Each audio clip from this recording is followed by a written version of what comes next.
Hello and welcome to this video. Before we go into today's discussion, a reminder to those who would like to contact me that you can do so by looking just below the video.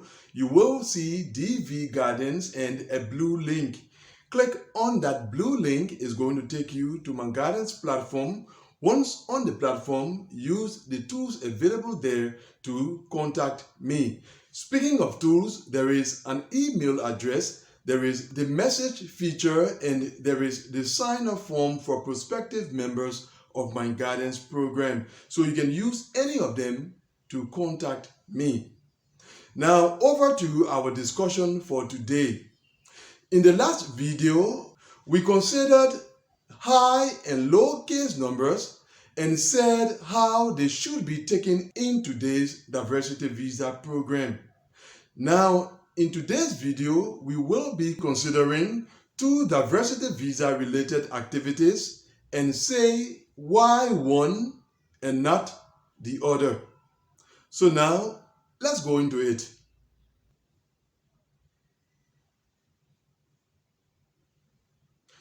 Welcome back. The two activities in question are case number analysis and case analysis. So, case number analysis versus case analysis. Let's begin by looking at what case number analysis is. When you talk about case number analysis in the diversity visa program, it is taking a case number and looking at the position of that case number amongst all other case numbers in the region concerned. Let me give you an example. In the Africa region, let us say that in the DV 2025 program, the overall case number range for the Africa region goes from case number 1 to case number 105,000. Now, that is not the actual overall case number range for the Africa region in the DV 2025 program because the first SAAC data have not yet been released. But in all regions, generally, the lowest case numbers are the lowest counting numbers. That is why I consider case number 1 to be the lowest case number in our example. And when it comes to 105,000, although the first SAAC data for the DV 2025 program have not yet been released, the highest case number reported for the Africa region in the DV 2025 program is over 100,000. It could be 102,000, 105,000, anywhere in that vicinity. That is why I'm using from 1 to 105,000 as the overall case number range in this example. So with that overall case number range, let's say the case with case number 65,000. Conducting case number analysis on that case number will be to consider the position of case number 65,000 amongst all of the case numbers from the Africa region in the DV 2025 program and say, based on that position, what the chances for interview for case number 65,000 will be in the DV 2025 program. You could also look at the position of case number 65,000 in that overall case number range and determine the approximate time of the year when case number 65,000 is supposed to be scheduled for interview. That is what case number analysis is supposed to do. But you know what? Case number analysis is now insufficient. It has become ineffective. In a moment, we will come back to that. Now, at the other end, or on the other hand, there is case analysis. Speaking of case analysis, it involves not only considering the case number of the case in question, but all other factors or all other aspects surrounding that case that would determine the prospects of that case. Now, let us consider another example. Let us take case number 25,000.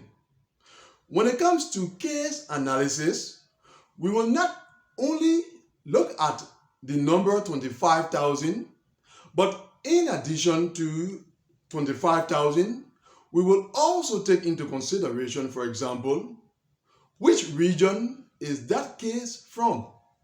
We'll take into consideration, for example, how is that region dealt with in the diversity visa program today.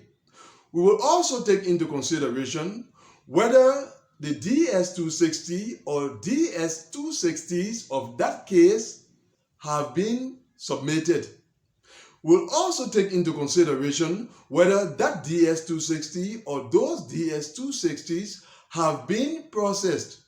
We'll take into consideration how far has case number 25,000 gone on its application journey.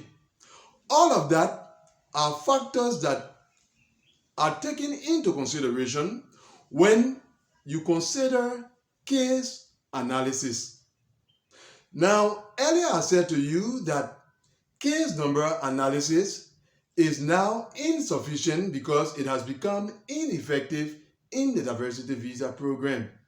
Saying that it has become means that previously it was effective, and indeed it was.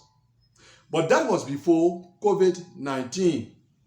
Before COVID-19, you could look at any case number from any region and predict the chances that that case number had.